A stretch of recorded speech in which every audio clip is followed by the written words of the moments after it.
우리 여기서 먼저 하나 짚고 넘어갈 것은 이 사무엘의 흔아 사건의 기록이 왜 중요한가? 이 흔아의 의미는 뭔가? 그리고 동시에 오늘 우리의 삶의, 그리스도인의 삶의 헌신이라는 것 다시 한번 짚고 가는 첫 단락을 갖도록 하겠습니다. 여러분들, 이 한나가 서원 기도를 할 때 이렇게 했습니다. 1장 10절 11절에 보면 아들을 주시면 내가 그의 평생에 그를 여호와께 드린다. 평생에 여호와께 드린다. 그래서 아들을 얻어서 이름을 사무엘이라 했는데 그 뜻은 사무, 시무, 이것은 구한다 하는 뜻이고 엘은 하나님, 하나님께 구하였더니 주어진 아들이라. 그래서 28절에 그러므로 나도 그를 여호와께 드리되 그의 평생을 여호와께 드리나이다.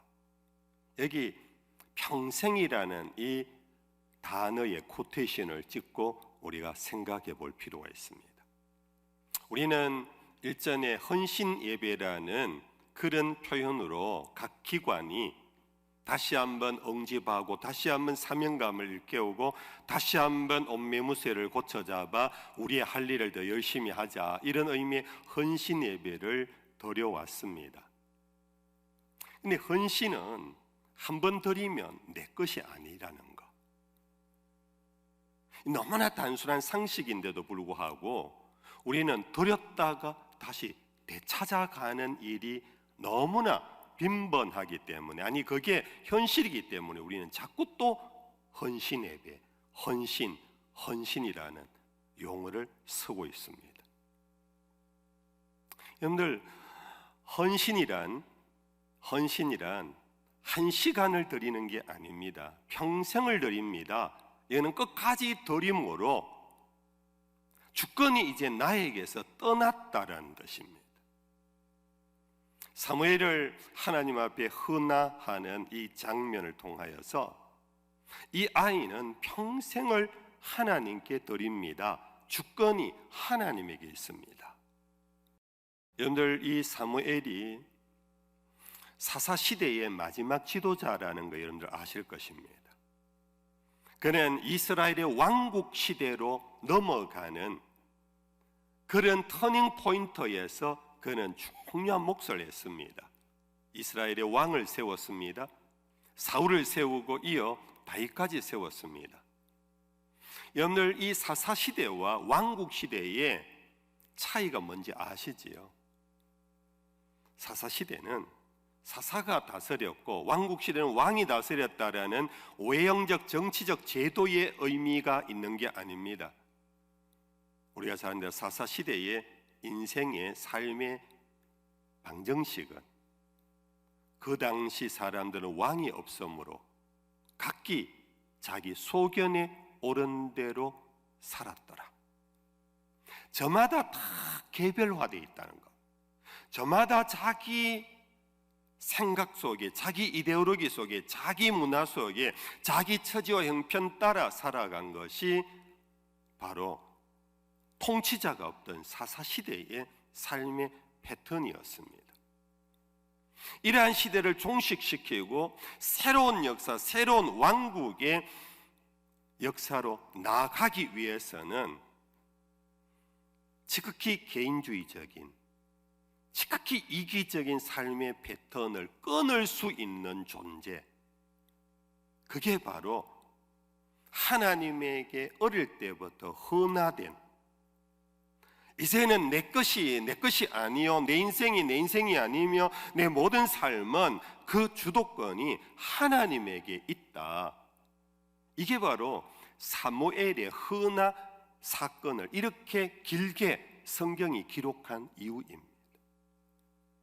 역사의 전환은 전쟁을 통해 일어나기도 하고 연병을 통해도 일어나기도 하지만, 성경은 역사의 전환은 항상 뚜렷한 것은 인생이 자기 중심으로 바벨탑을 쌓고 자기 중심으로 우상을 세워 탐욕 속에 빠져 살다가 갈대아 우르를 떠나라 하면서 역사가 바뀌었고, 애굽에서 출애굽하라 하면서 역사가 바뀌었고, 자기 소견에 오른 대로 자기 고집에, 자기 탐욕에, 자기 마이웨이를 달려가는 시대 속에 나는 내 길을 가지 않겠다, 나는 주님의 것이다, 주의 길을 가겠다라는 삶의 방정식이 바뀌어진 이 사무엘을 통하여 역사를 바꾸셨다. 이것이 바로 이 헌화 사건의 포인트입니다. 오늘 교회와 오늘 그리스도인들이 왜 이 세상을 변화시키지 못하는가? 수많은 교회가 있고 수많은 성도가 있는데 왜 변화시키지 못하는가? 세상을 변화시키는 것보다 내 가정 하나도 변화시키지 못하는 이유는, 아니 자기 인생 하나도 제대로 바르게 길을 가지 못하는 이유는 각기 자기 소견대로 사는 데서 떠나지 못하기 때문에. 우리 그리스도인들은 하나님을 아빠 아버지라 부르는 구속받아 은총 속에 거듭난 존재임에도 불구하고 우리는 자기 소견에 여전히 매여 산다라는 것, 이것이 오늘 이 사회의 문제이고 오늘 교회가 사회로부터 지탄받는 이유이고, 오늘 우리가 다시 한번 곰곰이 생각하면서 예배해야 하는 예배의 굉장히 중요한 메시지가 될 것입니다. 이제 그게 두 번째로, 사무엘이 이제 헌화되어서 엘리의 집에서 자라는데 말씀이 희귀하고 이상이 흔히 보이지 않는 상황입니다. 그런데 여기 말씀이 희귀하다라는 뜻이 뭔지 생각해 봤나요? 당시에 율법이 있었습니다. 율법을 받은 지 얼마 안 돼서 율법이 따끈따끈합니다. 오늘 우리나라에 얼마나 많은 교회가 있고 얼마나 훌륭한 목사님들, 설교자들이 있습니까?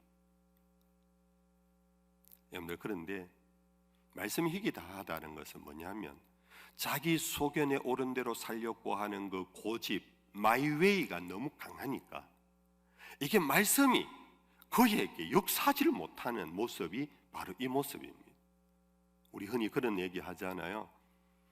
홍수 시대에 물은 억수로 많은데 마실 물이 없다. 모세의 율법이 자기들에게 주어진 지 아직도 따끈따끈한 아직 돌비가 있어요. 그런데도 불구하고 말씀이 희귀하다는 것은 자기 속이 너무 강해서 아예 그것이 돌로만 새겨져 있지 마음에 들어오지 않는, 이것이 오늘 우리들 신앙생활의 현실이 아닐까요? 여러분들, 엘리 제사장도 사실 마찬가지였던 것 같습니다. 엘리 제사장, 그도 헌신된 성직자였습니다. 그럼에도 불구하고 그는 영적 능력을 잃어버렸습니다. 그는 한나가 마음이 통한 기도를 하고 있는 중에도 술 취한 줄 판단하는 판단력이 희미해 있었습니다. 이유는 뭘까요? 엘리조차도 그의 자식들을 통해서 보여진 것은 그냥 세상 따라 살아가는 한 종교인에 불과했던 것입니다. 그냥 제도와 조직 속에 당시의 제사장이요 그냥 사사였지, 그가 그 시대를 건질 리더십, 영적 리더십, 영빨이 없었던 것입니다. 영분별 능력이 없었던 것입니다. 오늘도 마찬가지입니다. 영적 지도자의 가장 기본 조건은 다른 것이 아닙니다. 하나님과 교통이 지속되면서 하나님의 뜻을 아는 것, 그것을 세상 속에 성취시켜 나가는 통로가 되는 것, 이것이 바로 영적 지도자의 가장 핵심적인 요건입니다. 그가 학위를 갖고 있느냐, 그가 얼마나 큰 교회를 목회하느냐, 그가 얼마나 많은 책을 펼쳐냈느냐, 그게 아닙니다. 하나님과 교통하여 하나님의 뜻을 깨달아 알아 그를 통하여 세상에 빛을 비출 수 있는 것, 이것이 바로 영적 지도자인데 엘리는 이것을 상실했던 것 같습니다. 아버지가 그러니 자식들도 나중에 여러분들 아는 거 아닙니까? 엘리 사제의 그 두 아들들이 결국은 멸망하고 만 것입니다. 우리는 한번 이 생각을 해봐야 합니다. 해병대 출신이 있으시지요? 해병대는 한번 해병대는 영원한 해병대다 그러는 말, 여러분들 한번 제사장은 영원한 제사장이라는 착각에 빠진 것이 바로 타락한 종교 시대의 모습입니다. 엘리 마찬가지입니다. 여러분들 한번 제사장은, 영원한 제사장은 오직 예수 그리스도 그분밖에 없습니다. 히브리서에서 영원한 제사를 드리는 분은 예수님이라고 말씀했는데, 여러분들 우리는 정말로 한 번 제사장이 되었습니다. 제가 목사 안수를 받았습니다. 우리 장로님들 장로로 임직을 받았습니다. 한 번 임직 받았다고 평생 죽을 때까지 나는 장로다, 나는 목사다 해서는 안 됩니다. 그것이 우리로 하여금 병들게 합니다. 목사와 장로는, 그리스도인은 쉼없이 주님과 교제해야 합니다. 그럴 때 그는 목사이고, 그는 장로이고, 그는 집사이고, 권사이고, 그는 그리스도인입니다. 이러한 엘리의 상황 속에서 사무엘은 이제 마지막 세 번째로 그가 엘리를 대신하여 사제가 되고, 나중에 여러분들 사울을 임금으로 세우고, 나중에 다윗을 임금으로 세운 이 사무엘은 하나님을 언제 만났는가? 헌화했으면 무조건 지도자가 되는가? 그건 아닙니다. 오늘 우리가 잘 아는 주일학교부터 다니신 분은 너무나 잘 아는 스토리텔러처럼 여기 기록되고 있습니다. 어린 사무엘이 성전에 자고 있는데 사무엘아 사무엘아 부르는 소리에 사무엘이 네 부르셨습니까? 엘리에게 가서 불렀느냐고, 아니라고. 또 자는데 사무엘아 사무엘아 그러는데 또 쫓아갔습니다. 부르셨습니까? 아니라고. 세 번째 그러니까 엘리가 그제서 알고는 내가 여기 있습니다 하고 하나님의 부름에 응답하라는 그런 이야기가 여기 기록되고 있습니다. 여러분들 5살, 6살 교회는 와요, 영화부에는 와요, 유치부는 와요. 그러나 주의 음성을 분별할 정도로 아직은 영적 깨달음이 없어요. 지금 사무엘의 상태가 바로 그러한 상태로 표현되어지고 있습니다. 이럴 때 사무엘이 알지도 못했는데 하나님이 찾아와 그를 부른 겁니다. 이전에 우리는 12분의 하나님을 만난 사람들은 다 성인들입니다. 성인들이라서 이런저런 여러 가지 스토리 안에서 하나님을 만납니다. 사무엘만은 아직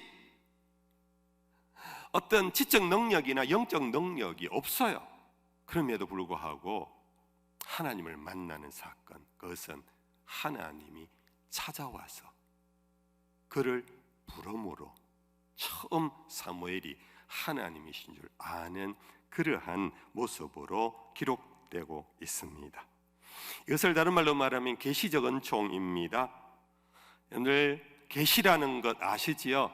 우리 기독교에는 계시적 종교라 그럽니다. 그것은 하나님이 문을 열어 보여주는 것.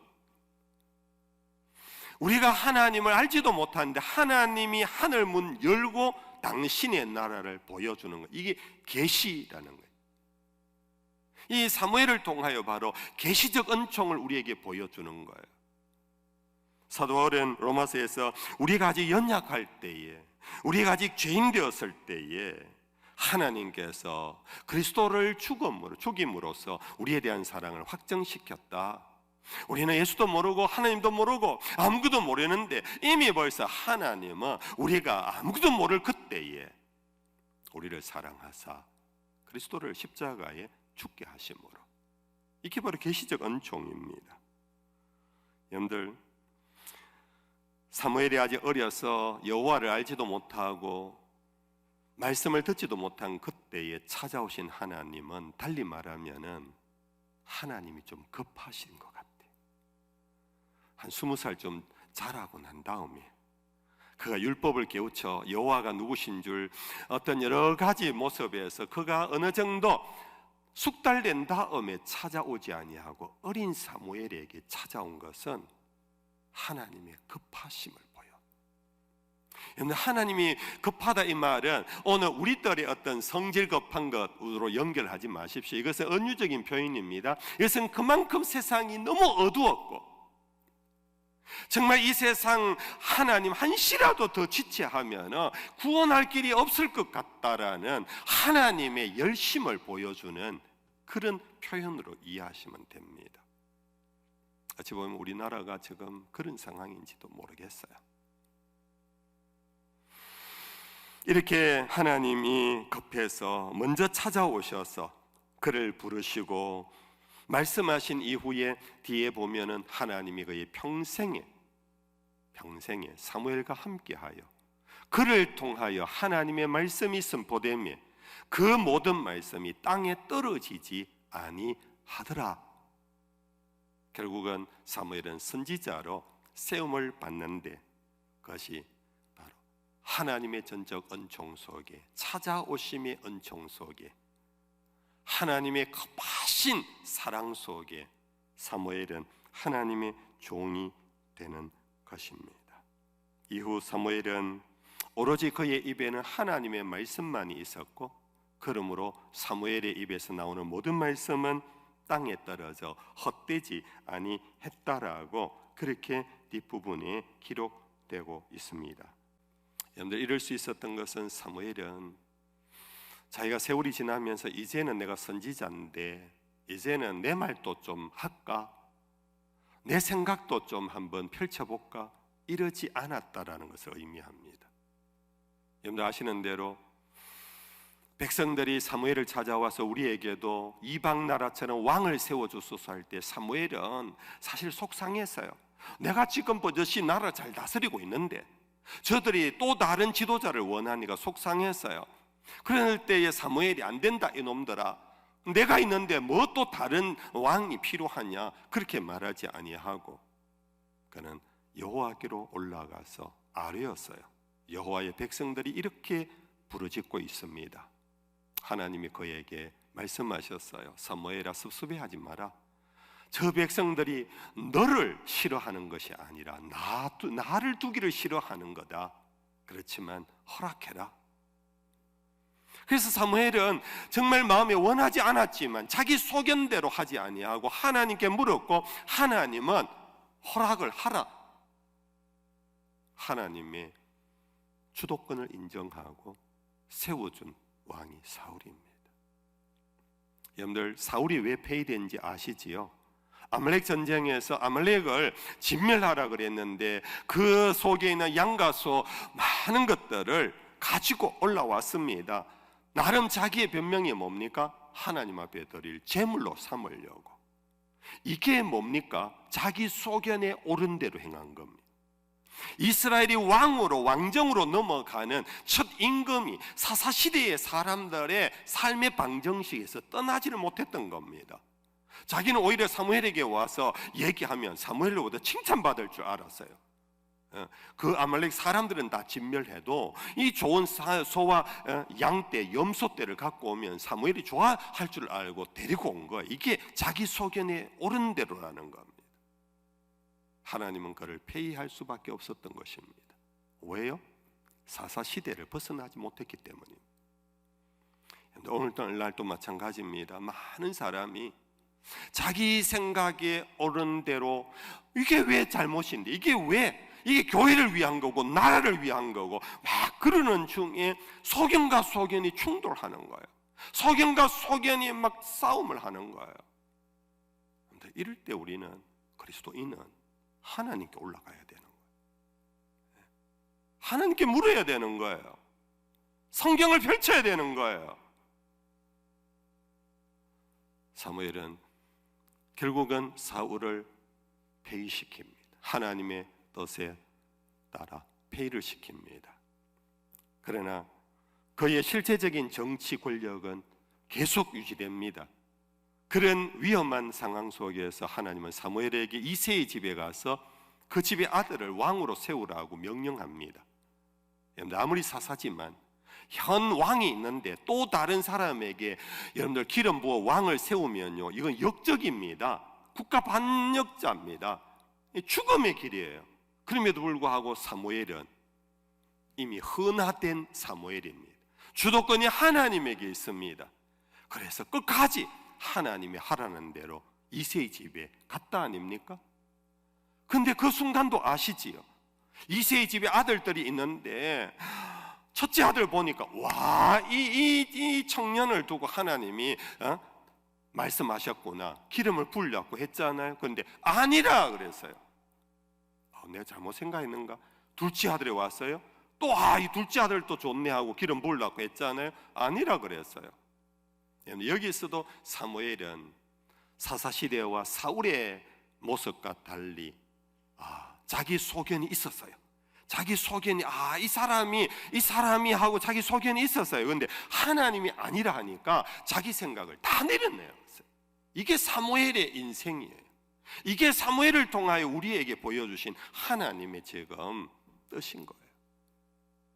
결국은 그로 인하여 다윗이 세움받은 겁니다. 사무엘이 자기 소견대로 괜찮은데, 이 사람 괜찮은데 그랬다면 다윗을 기름 붓지 못했을 것 아니겠습니까?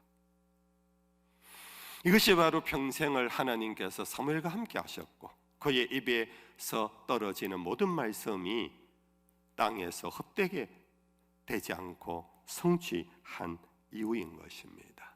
말씀을 맺을게요. 우리 온라인으로 가정에서 예배드리는 우리 모든 성도 여러분들, 오늘 우리 범어교회 설립 114주년을 맞이하면서 우리는 역사의 한 해를 다시 이어갈 때 연수의 자랑이 아니라, 연수의 연륜의 어떤 쌓아감이 아니라 우리는 설립의 그 처음으로 돌아가야 합니다. 하나님의 어둡고 칙칙한 이 조선 말기에 이 백성들이 좌우를 분별하지 못한 채 일본의 식민지에 지금 풍전등화와 같은 그 나라 속에 조정에서는 서로 어르렁 싸우고 있고 친러파, 친중파, 친일파로 나누어져 있을 그때에 이 대구 범어골에 하나님이 교회를 세우신 것은 바로 그 어두운 역사를 새롭게 하는 하나님의 사람을 부르시려고, 세우시려고. 그것이 교회 설립의 하나님의 뜻 아니겠습니까? 하나님의 뜻이 114년 전에 이렇게 큰 예배당 지어갖고 선교하는 교회, 이것은 우리 생각이고 하나님의 본래 마음은 그런 것이 아니에요. 역사를 새롭게 하려고. 그 역사의 새로움은 항상 패턴이 동일합니다. 자기 생각으로, 자기 욕심으로, 자기 길을 가려고 하는 이 인생의 죄악의 그 본성을 거슬러서 하나님이 아버지이며 하나님이 왕의 왕이시며 하나님이 우주의 통치자이며 창조주라는 것, 창조주를 기억해서 하나님의 나라를 세워가려고 한 것이 범어교회를 세우신 하나님의 뜻이라고 우리는 생각하면서 이 114주년을 보내면서 여러분들, 그런 우리의 마음을 새롭게 하는, 그런 우리의 자녀들, 사무엘과 같은 자녀들을, 우리 사무엘과 같은 주일학교 청년들을 헌화하는, 헌신하는, 자기의 소견대로 살아가는 욕심꾸러기가 아니라 그 나라와 그의 의를 구할 줄 아는 그런 사무엘, 제2의 사무엘을 키워낼 수 있는 우리 범어교회가 될 수 있기를 주 예수의 이름으로 축복합니다.